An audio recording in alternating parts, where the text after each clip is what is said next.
I love your background, by the way. It's real. It's not even make-believe.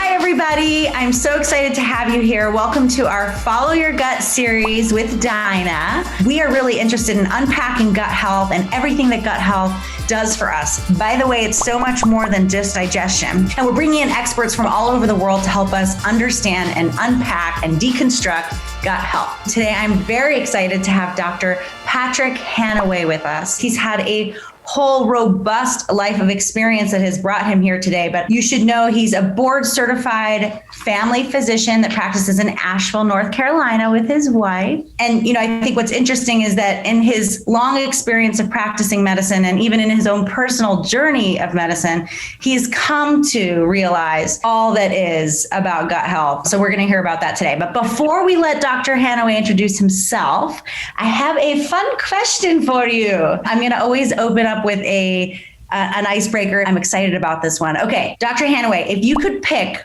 one decade that you had to live in for the rest of your life, you still age normally, you still all that stuff, but you're in that decade, music, style, how people talk. What decade would it be? I think it would have to be the 2020s, the one we're in right now. You would redo the year of COVID? Dr. Hanaway, we need to know what's in your brain. COVID is like about uncertainty and the world is changing and we need to listen. And, so many positive things have happened. I mean, it's been tragic and difficult on many levels, but it's also like listening to the world saying, hey, we need to slow down. Who would have ever guessed we could stop everything in the world and business wouldn't happen? People wouldn't travel in planes. Nothing would happen. If I said that to you 14 months ago, you'd be like, what are you smoking? It's amazing. And so we have to learn and grow. And we're figuring out how to be human beings in relationship to each other in the world. And I like the clothing and I like the music. So, and the food is great. And there's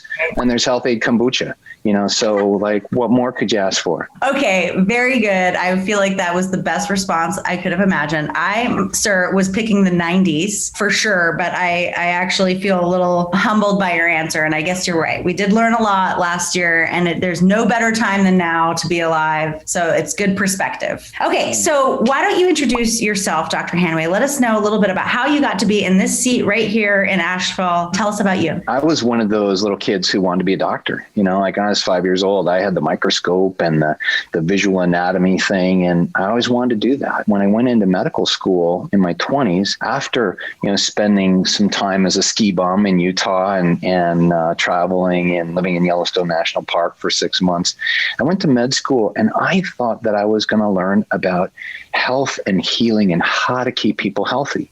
And that's not what I learned. And I thought, wow, do I actually want to do this? And I figured, yeah, I'm going to do this because I want to be a doctor, but I want to help bring these ideas forward. The possibility then, 15 years later to start teaching and to start bringing in these elements of, a systems-based view that we call functional medicine. That's to me, it's similar to, what Tibetan medicine did in the 7th century. And that is brought all the different kinds of medicine together. And this is how do we work and synthesize them to be able to help people? And, I've had the opportunity to do that. I've worked as a clinician, as a teacher, as the head of a diagnostic laboratory or chief medical officer, and, done research, started the Center for Functional Medicine at the Cleveland Clinic and published and, worked with the FDA. Lots of different things, really incredible blessings in my life. And now I get to teach about it. I get to share about it. And, there are ideas that I've had for a long period of time that are now coming into fruition in clinical practice. And I feel just really, really blessed in the process. That's my story. And, here I am to talk about the gut, which is, our principal interface with the world. We take in a ton of, macronutrients and micronutrients every year, and that makes up every cell and every protein, fat, and carb in our body. And that's so cool. If it's working well, we're working well. Yeah, that's so cool. So tell me more about that. Okay, so you alluded to the gut being central and you've learned a lot about the gut in your career. Tell us the science, how important is the gut? I think most people probably not scientists and doctors, but most normal people think that the gut health really is only connected to when you got good and when you got bad bowel movements. It's not like anything more than that. So tell us what the gut is connected to. Specifically, I want to hear, because you're such an expert in immunity, like if you can go a little deeper there on the immunity connection too. Well, we think about the gut just in the 6 or 7 symptoms that we can have. I can have gas or bloating or burping or pain or diarrhea or constipation, and that's about it. But those are just the simple ways in which it begins to manifest as saying, hey, pay attention to me right now. But underneath it, the gut is where we connect to every nutrient that we take in. We take in these proteins, fats, and carbs, and we take in all of our micronutrients. If the gut isn't able to figure out the good from the bad, the wheat from the chaff, if it's not able, to be able to digest, break down, and absorb what's going on, if there's permeability or leakiness and the immune system gets overstimulated, if it's not working well, then we have many, many, many different symptoms that go on. So within that framework, I'm not even talking about the relationship of the gut-brain connection and all of our feelings and emotions that we're finding out now. Like there's 10 times more information that goes from our gut to our brain than from our brain to our gut. And so the way in which we sense and feel the world is through our gut. So it's got so many different functions that are critically important for our health and well-being. And a lot of it ends up playing through the microbiome. It's a term that, is now on the covers of Time magazine and other things. But, it's something that I've been studying with and working with, for 30 plus years. And being able to understand when there's an imbalance there, that will have an impact on just about every different disease process that we could look at. So what is the microbiome? So the microbiome are the organisms that are there. Now, mostly we think about them as the bacteria. So in our bodies, we have about 10 trillion cells. That's of us. But there are between 10 and 50 trillion bacteria living in our gut. There's probably 10 times as many viruses in our gut. There's also parasites, there's fungi, and they're all working and dancing together to be able to help us to break down food, to help us to be able to have the chemicals that are produced from them that help our cells, like that line in the gut, to be able to heal, that are giving signals to our brain about what's going on in the world. So think of it as like the hugest antenna that we have for being able to connect to the world. And that's happening through the microbiome, which eats what we eat. Or maybe what we eat but don't digest properly, or if we're not digesting properly, it's eating some things that it shouldn't be eating. Or if we give it beneficial foods or fermented foods or probiotics, and we're feeding the microbiome to be able to help bring balance to the system overall. And so we find it having a intrinsic relationship to everything that is about our health and well-being. I did not know that the gut sends 10 times the messages to the brain as the brain sends to the gut. That puts it really into perspective to me. Speaking about immunity, so obviously it's the antenna, so it seems to drive a lot of things, including immunity. Like, can you speak a little more deeply on immunity and its connection to gut? Like, I know that it's connected, but like how? Well, 2/3, some people say 3/4, but somewhere in there, let's say 65 to 75% of our immune system is in the lining of the gut. It's not moving around in our body, it's in the gut. And so the gut is there, and it is sensing what's going on in the world around me. Is there balance or is there imbalance? Are the foods that I'm being given being broken down? So it is constantly vigilant. 99.999%, its job is to say everything's fine. And then every once in a while, it's like things are out of balance. We need to react. Now, part of what I think is cool about the immune system and the gut microbiome is that the microbiome, as we are born and begin to eat or breastfed, that actually grows the microbiome. There's almost nothing there. Some people would say nothing there. Some people would say almost nothing there when we're born, and it starts to grow. The microbiome educates the immune system to determine what's normal. It's not like the immune system's already there and knows everything. Rather, it goes through its own, education process, to be able to learn. And that's what happens over the first 3-4 years of life.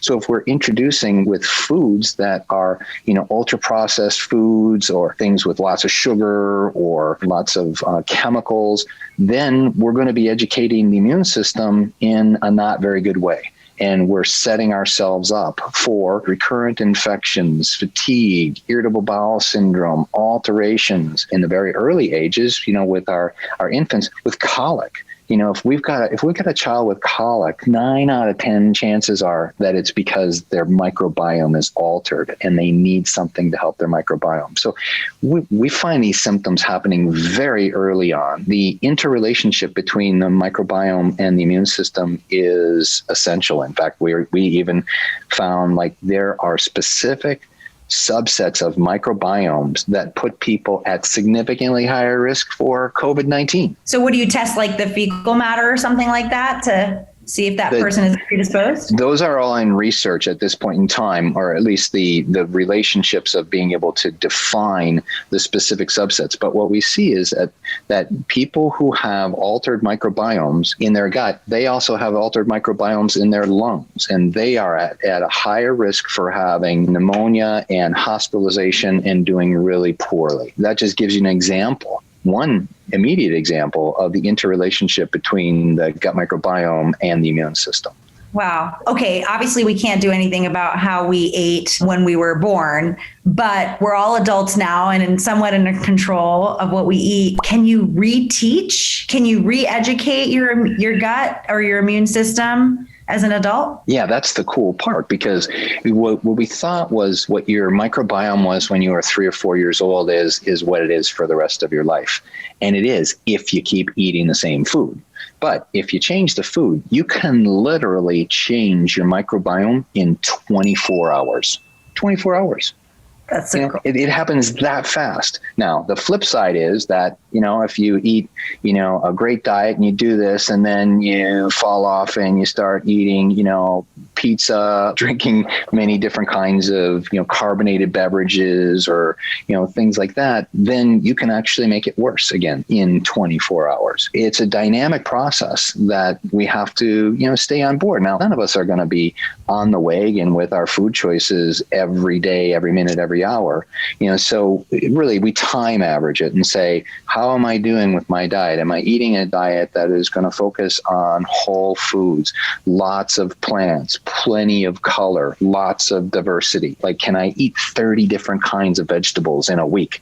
That really helps develop the robustness and the diversity of the gut microbiome so that it is able to do its job. That's so cool. Yeah. I try to eat a fermented food a day. And I always say, don't just have kombucha, treat it like fruits and vegetables. The varieties are best. Absolutely. Whether it's a kimchi or a sauerkraut or a kombucha, or I also like kefirs, but you got to be careful about not having too much added sugar in them, because then it can just be like a sweet drink that can be problematic. All those kinds of things are good, but I really focus on a food first approach. Let's use the foods to be able to feed the microbiome in the best way possible. And that can be through fermented foods and probiotics that are part of foods. It can also be prebiotics, those things that are helping the beneficial bacteria to grow. So things like berries, like blueberries and blackberries and pomegranate and cranberries and cherries, all of those things actually help to stimulate the very beneficial bacteria to be able to grow. And then, of course, there's the soluble fibers that are in things like, acacia root or chicory or inulin or different kinds of foods that we can bring in to help act as the substrate, the food for the beneficial bacteria in our gut to grow. And those are the prebiotics, those are prebiotics. Sorry. Yeah. Because there are both prebiotics and probiotics. So what about supplements then? Are you a fan of supplements? I mean, I eat a good diet, but then I also take a female specific probiotic pill. How do you feel about supplements overall as it relates to probiotics? Well, let's talk about overall and then specifically about probiotics. The foods that we eat don't actually have as much of the micronutrients of the vitamins and minerals that they used to have. The data shows us that they've decreased from 35 to 70% over the last 50 years. So even if we eat a good diet, a locavore, organic, chances are we may not be getting all the nutrients that we need. Taking some kind of multivitamin, it can be a good thing. We probably don't get enough omega-3 fats in our diet. Omega-3 fats are actually really important for helping the immune system to be tolerant so that it's not overreactive in the first place. And then we look at, well, what are things that I'm using to help heal the lining of my gut or to bring balance to my gut overall? And so those can be as prebiotics. I've moved actually more towards promoting prebiotics for overall health and well-being, and I use probiotics if I'm using them as food, like as a kombucha or a yogurt or a kefir. That's great, but on a supplement basis, I think about probiotics more for a specific treatment, a specific action that I'm trying to get out of that probiotic. I don't give them as like spread a little probiotic on everything and everything will be okay. It doesn't work that way. Probiotic that is taken as a supplement, we have to know the genus, the species, the strain, and what we're trying to do with it. So I actually kind of think of it like an antibiotic. If I've got someone with irritable bowel syndrome, there's a very specific one that I use. If I've got someone with inflammatory bowel disease, very specific one that I use. Even depression and anxiety, there's a very specific kind of probiotic that I use. I don't just go to, the Whole Food store and say, give me a probiotic. And then they give me a probiotic and the label says probiotic and then I take it. And it doesn't work that way. It needs to be targeted and specific. When it's in foods, it's actually incorporated. And so we have this combination where, especially in foods, we have a prebiotic and a probiotic together. So we call that a synbiotic, and SYN. And that's helping the action to be optimized. That's so interesting, making me rethink my habits, Dr. Hanaway. So thank you. So I'm curious a little bit more just about your journey. When we talked before this interview, I was just blown away at your life experiences so far. It sounded like you were always interested in medicine, but were you always interested in the gut? Like, did you already go into medical school thinking what Hippocrates thought, that food is thy medicine and gut is center? Or did you sort of journey from this Western world to a more Eastern approach? Like, talk to me about your journey in medicine. Well, when I went into medical school, I was very interested in nutrition and the focus there. And what they wanted to teach me was about hospital-based tube feeds and things of that nature. Right. And I said, I was thinking too. I remember. I'm like, I was thinking more about food like that we put in our mouths. Like that's what I meant when I said nutrition. I learned a lot of things through that time. In 1983, we had Nathan Pritikin come to our medical school, who was, sort of the forefather of the low-fat diet. It was really controversial, but I learned a ton through that. Later, when I traveled during my residency and I went to help start a clinic in Sikkim, which is part of India in between Nepal and Bhutan, and I got sick. I got very sick with a diarrhea from 6 different kinds of parasites. And that was when I first learned about stool testing and finding them out and treating that. And I began to realize, like, wow, if your gut's not healthy, you're not healthy. And when I started off in my practice that focused on integrative functional medicine in the late 90s here with my wife, Lisa, in Asheville, what I found really quickly was giving people all the best foods and the best nutritional advice. If their gut wasn't working, they didn't get better. And if their gut was working or I helped their gut to get better, then all of their symptoms started to get better.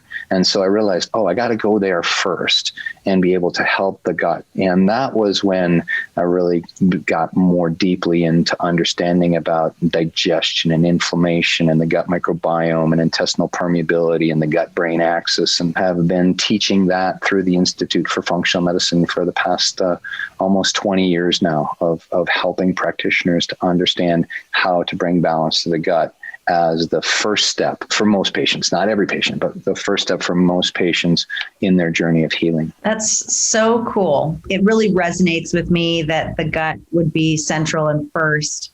Although I think day to day, we kind of put it last, like it's sort of the thing we can beat up, but yet still rely on. And I think it's so important to remember that it drives so much about our health. So that was a big lesson for you. I have a story, share for another time, but I had a moment too where I recognized the power in one's gut health and how quickly it can turn around when you focus there. That's the beauty of it, is it can turn around so quickly. Yeah. The cells that line our intestine replace themselves every 3 to 7 days. Completely new, right?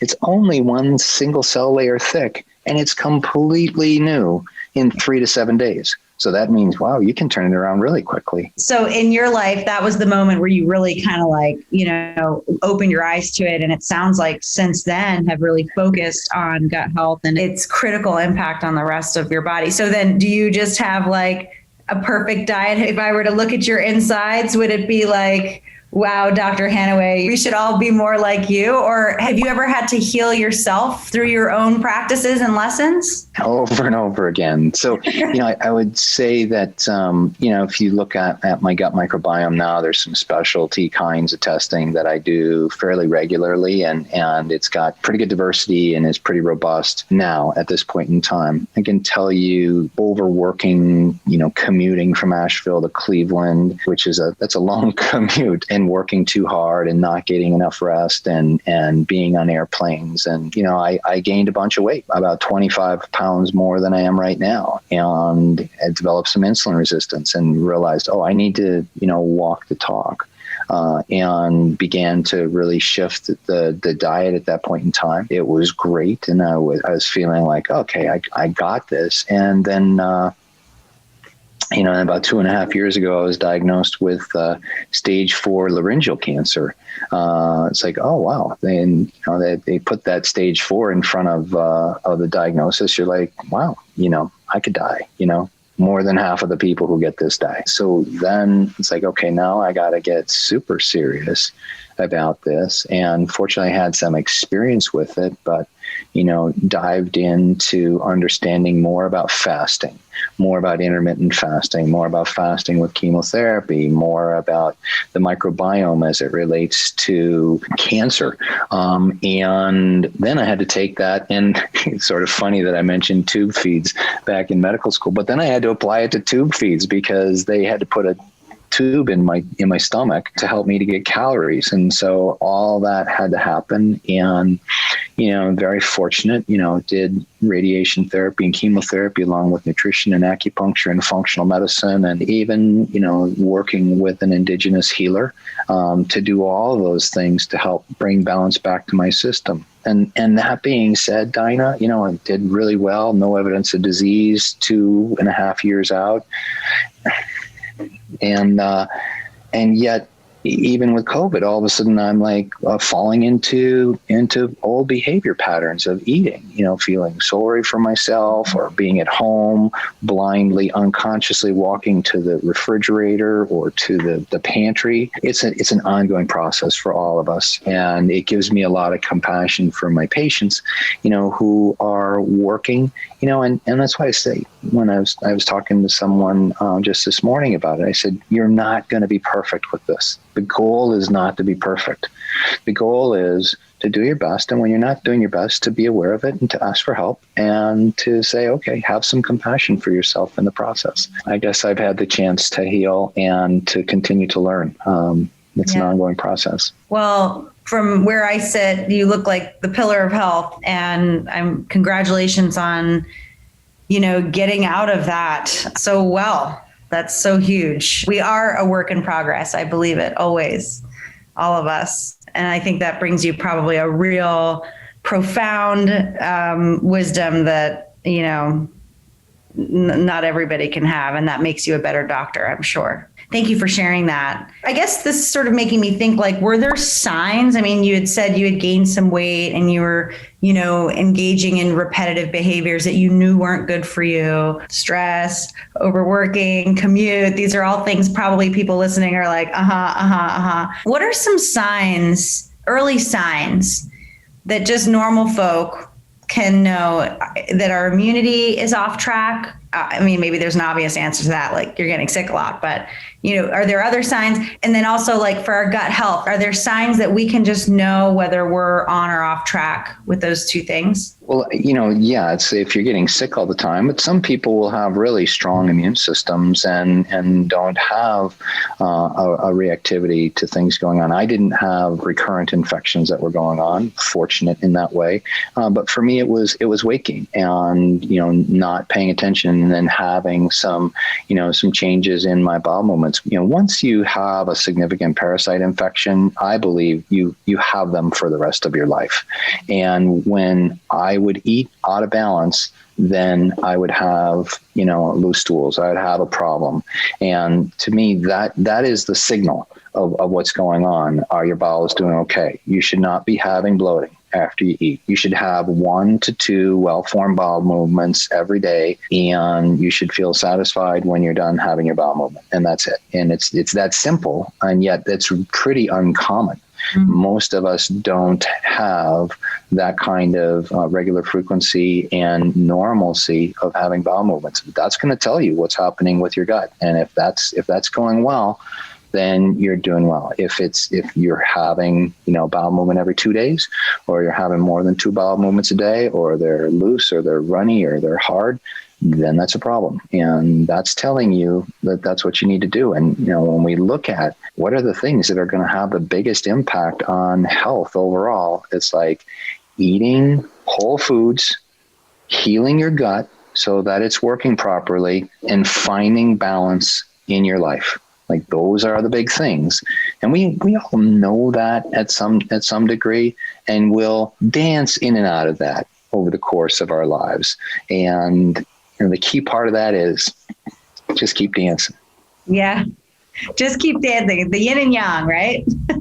Yeah, exactly. Well, that's good to know. I know probably a lot of listeners are thinking, there are a lot of people out there like you. We go to doctors' offices, and I think it's a very fast checkup, and they might just, ask if things are normal, and you probably say yes. I guess I'm curious, can people that live outside of Asheville see you over Zoom? Because there aren't too many people, I think, that integrate medicine and nutrition so well. One of the things that I've worked to do is spend a lot of time teaching other clinicians. So the Institute for Functional Medicine is a great nonprofit educational organization, and they're certified practitioners. You can go there and find someone who's nearby to you. If you were to pick one thing or two things that somebody could do every day, something they could really realistically do that you have seen in your practice in your life to be like the most beneficial, is there even that?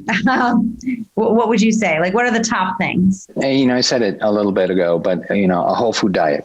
That is eating foods that, that your grandma would recognize as a food. And that's the most important thing to do. Healing the gut, making sure that it is working well.